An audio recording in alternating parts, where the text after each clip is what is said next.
2026년 1월 28일 대한민국 헌정사에 정말 중요한 판결이 하나 나왔습니다. 보내주신 여러 기사 자료들의 핵심이죠. 바로 김건희 전 대통령 부인에 대한 1심 선고인데요. 이 판결 때문에 어쩌면 전직 대통령 부부가 동시에 실형을 선고받는 정말 초유의 사태가 현실이 될 수도 있게 됐습니다. 네, 오늘 저희가 바로 이 1심 판결을 좀 깊이 있게 들여다보려고 합니다. 김건희 여사에게 제기됐던 그 세 가지 핵심 혐의가 뭐였는지, 그리고 법원이 왜, 어떤 건 유죄로 보고 또 어떤 건 무죄로 봤는지 그 배경을 한번 짚어보겠습니다. 그런데 저는 자료들을 보면서 정말 이상한 점이 하나 있었어요. 특검은 15년이라는 굉장히 무거운 형을 구형했는데 최종 선고는 징역 1년 8개월이었단 말이죠. 이 엄청난 차이도 그렇지만 더 근본적인 질문이 생기더라고요. 주가 조작에 계좌가 거의 절반이나 쓰였는데 이건 무죄. 그런데 명품백은 유죄. 이게 언뜻 보면 상식과는 좀 반대인 것 같은데 이 판결 이면에 숨은 법리의 열쇠는 과연 무엇이었을까요? 오늘 저희가 바로 그 지점을 파헤쳐 보겠습니다. 그럼 가장 중요한 결론부터 정리하고 시작할까요? 법원의 최종 판단 어떻게 나왔나요? 네, 서울중앙지방법원 형사합의 27부에서요. 세 가지 혐의 중에 딱 하나만 유죄로 인정을 했습니다. 아, 딱 하나만요? 네, 먼저 유죄 판결은 그 통일교 측으로부터 청탁 대가로 금품을 받은 혐의, 그러니까 특정범죄 가중처벌법상 알선수재 혐의에 대해서 징역 1년 8개월을 선고했고요. 여기에 이제 목걸이 몰수하고 또 1,281만 원 정도의 추징 명령도 함께 내렸습니다. 그럼 가장 논란이 됐던 그 두 가지 핵심 혐의는 무죄가 나온 거네요? 맞습니다. 세감의 가장 큰 관심사였던 도이치모터스 주가 조작 가담 혐의, 즉 자본시장법 위반하고요. 또 명태균 씨로부터 여론조사를 무상으로 받은 정치자금법 위반 혐의, 이 두 가지에 대해서는 무죄를 선고했습니다. 바로 이 지점이 이번 분석의 핵심이죠. 가장 시끄러웠던 주가 조작은 무죄가 나오고 오히려 통일교 금품 수수 혐의가 실형의 근거가 됐다. 법원은 왜 이렇게 다른 판단을 내렸을까요? 무죄가 선고된 혐의부터 자세히 들여다보죠. 가장 뜨거운 감자였던 도이치모터스 주가 조작 혐의부터 한번 보겠습니다. 특검은 김 여사가 주가 조작에 가담해서 약 8억 1천만 원의 부당이득을 챙겼다고 기소를 했죠. 네, 그런데 보내주신 자료를 보면 정말 충격적인 부분이 있어요. 1심 재판부가 범죄 행위라고 인정한 통정, 가장매매라는 게 총 102건인데 그중에서 무려 48건이 김 여사 계좌를 통해서 이루어졌다고 나오더라고요. 거의 절반에 가까운 수치인데 아니 어떻게 이게 무죄가 가능한 건가요? 법원이 바로 공동정범으로 볼 수 있느냐 이 부분을 굉장히 엄격한 잣대로 판단했기 때문입니다. 공동정범이요? 네, 판결문을 보면 이런 흥미로운 대목이 나와요. 피고인이 자기 자금이 시세 조정에 동원될 것을 미필적으로나마 인지하고 용인했다고 볼 여지가 없지는 않다. 그 말은 어느 정도 알았을 수도 있다는 거잖아요. 그렇죠. 하지만 결론은 달랐습니다. 시세 조종 세력과 공동정범으로서 범행을 실행했다고 단정하기는 어렵다고 딱 선을 그었어요. 잠시만요. 말이 조금 어려운데요. 미필적 인진이 있었을 수 있지만 공동정범은 아니다. 그러니까 그 공동정범이라는 게 법적으로 정확히 어떤 의미인가요? 아주 좋은 질문이십니다. 이게 법률 용어라 좀 어렵게 들릴 수 있는데 쉽게 말해서 범죄를 처음부터 함께 계획하고 역할을 나눠서 실행한 사람들을 말해요. 범죄의 주체인 거죠. 아하, 그렇군요. 그럼 공동정범이랑 그냥 범죄를 도와준 사람은 개념이 완전히 다른 거군요.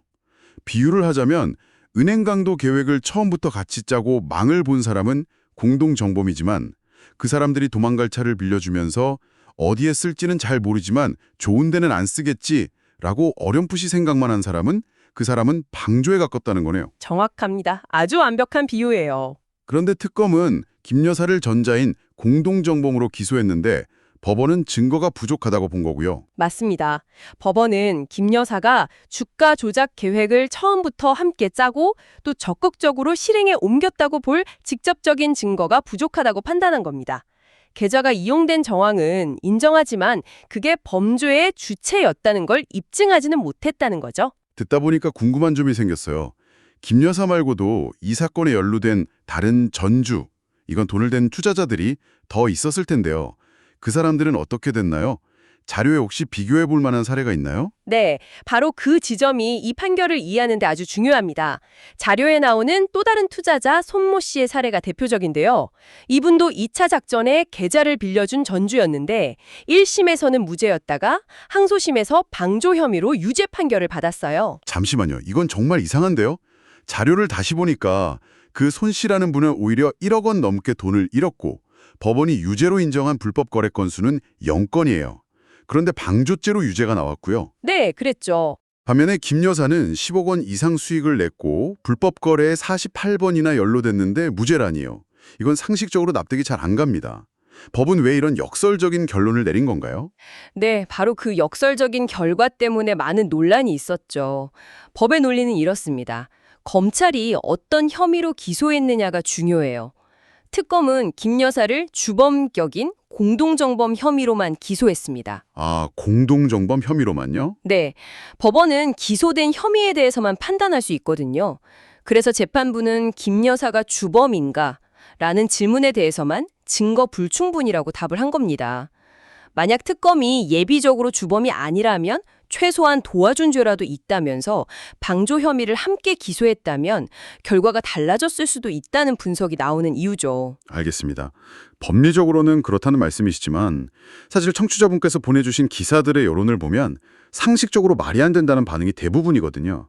확실히 법원의 논리가 대중의 법감정과는 좀 거리가 있어 보이네요. 그 지점을 정확히 짚어주셨어요. 이 판결이 법의 엄격함과 대중의 상식 사이의 간극을 명확하게 보여주는 사례이기도 합니다. 그럼 두 번째 무죄의 혐의로 넘어가 보죠. 명태균 씨로부터 여론조사 결과를 무상으로 받은 정치자금법 위반 혐의. 이건 왜 무죄가 나왔나요? 이 부분은 법원이 명 씨가 제공한 걸 정치자금이라는 뇌물 성격으로 보지 않은 겁니다. 아, 뇌물이 아니다. 네, 명 씨가 자신의 분석을 토대로 한 일종의 상담과 조언의 성격이 강하다고 판단한 거죠. 자료를 보면 명 씨가 다른 정치인들에게도 비슷한 내용을 보냈다는 점도 고려된 것 같고요.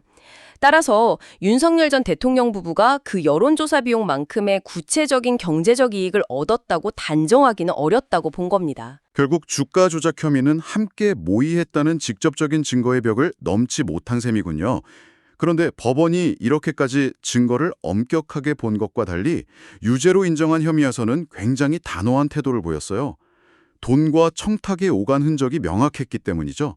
바로 통일교 금품 수수 혐의입니다. 맞아요. 이 혐의의 핵심은 김 여사가 통일교 측의 현안 해결 청탁을 받고 그 대가로 샤넬 가방, 또 그라프 다이아몬드 목걸이 같은 약 8천만 원 상당의 금품을 받았다는 건데요. 이 부분에 대한 법원의 판단은 아주 명확했군요. 네, 법원은 특히 그 두 번째 샤넬백을 받은 것에 대해서 알선을 명목으로 한 것이며 통일교의 청탁 내용을 인식하고 있었다고 명시적으로 판단했습니다. 판결문 어조도 굉장히 강했다고 들었습니다. 네, 재판부가 이례적으로 아주 강한 어조로 질타를 하기도 했어요. 판결문에서 영부인은 대통령 가까운 곳에서 영향을 미칠 수 있어 높은 청렴성이 요구되는데 솔선수범을 보이지 못할 망정 국민에게 반면교사가 돼선 안 될 일이라고 말이죠. 김 여사 측은 재판 과정에서 이 금품들이 그냥 단순한 선물이라고 주장하지 않았나요? 맞아요. 김 여사 측은 샤넬 가방은 의례적인 선물이었고 특히 고가의 그라프 목걸이는 받은 사실 자체가 없다고 주장했습니다. 하지만 법원은 금품 제공과 청탁 사이에 대가성이 있다고 판단해서 유죄를 선고한 거예요. 대가성. 네, 건진법사로 불렸던 전성배 씨를 통해서 통일교 측과 부적절한 관계가 형성됐고 그 과정에서 청탁과 금품이 오갔다는 특검의 주장을 법원이 받아들인 셈입니다. 결국 이번 판결을 한 문장으로 정리하자면 수십 명이 얽힌 복잡한 금융범죄에 마음속 공모까지 들여다보는 데는 사법 시스템의 한계를 보였지만 대통령 부인이라는 공적인 지위를 이용해서 돈의 흐름이라는 명확한 증거가 남은 개인 비리에는 철퇴를 내렸다. 이렇게 볼 수 있겠네요. 그렇습니다. 결국 이번 판결은 돈의 흐름이라는 명확한 증거가 있는 개인 비리에는 철퇴를 내렸지만 복잡한 금융범죄에 마음속 공모까지 들여다보는 데는 사법 시스템이 한계를 보인다는 걸 명확히 한 셈이죠. 상식적으로는 의심스러워도 법정에서는 그 의심을 공동정범이라는 아주 엄격한 증거로 증명해야만 하는 겁니다. 처음에 우리가 던졌던 질문으로 한번 돌아가 보죠.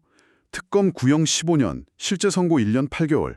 이 엄청난 차이는 결국 법원이 가장 무거운 혐의였던 도이치모터스 주가 조작 공범 혐의에 입증이 부족하다고 판단했기 때문이라고 최종적으로 해석할 수 있겠네요. 맞습니다. 물론 알선수재 혐의만으로 실형이 선고된 것도 결코 가벼운 판결은 아니에요. 하지만 특검이 주장했던 주가 조작의 공범이라는 핵심 프레임은 법원이 받아들이지 않은 거죠. 그리고 이 판결은 윤석열 전 대통령이 이미 수감 중인 상황에서 나왔기 때문에 그 파장이 더 크고요. 네, 맞아요. 네. 보내주신 기사 제목처럼 전직 대통령 부부 첫 동반 실형이라는 헌정사상 전례 없는 상황이 현실화될 가능성이 열린 겁니다. 오늘은 김건희 전 대통령 부인의 1심 판결에 대해 보내주신 자료들을 바탕으로 깊이 있게 분석해봤습니다. 두 가지 핵심 혐의에 대한 무죄, 그리고 하나의 혐의에 대한 유죄 판결이 내려진 그 복잡한 배경을 짚어봤습니다. 핵심은 결국 입증의 정도였습니다. 법원은 주가 조작에 대한 적극적 공모관계, 즉 처음부터 함께 계획했다는 증거는 찾지 못했지만 청탁과 함께 금품이 오간 알선수재 혐의는 유죄로 인정하기에 충분하다고 판단한 겁니다. 마지막으로 청취자분께서 한번 생각해볼 만한 질문을 하나 던지면서 마무리할까 해요. 자료를 다시 보면 도이치모터스 주가 조작 사건의 다른 관련자였던 전주, 손모 씨는 항소심에서 방조죄가 인정됐어요. 범행을 적극적으로 공모하진 않았지만 결과적으로 도왔다는 거죠. 네. 하지만 이번 1심 재판은 김 여사의 공동정범 혐의에만 초점을 맞췄습니다. 앞으로 항소심이 진행된다면 적극적 공범이 아니더라도 범행을 도운 방조라는 또 다른 법리가 이 사건에 어떻게 적용될 수 있을지 혹은 아닐지를 지켜보는 것도 중요한 관전 포인트가 될 것 같습니다.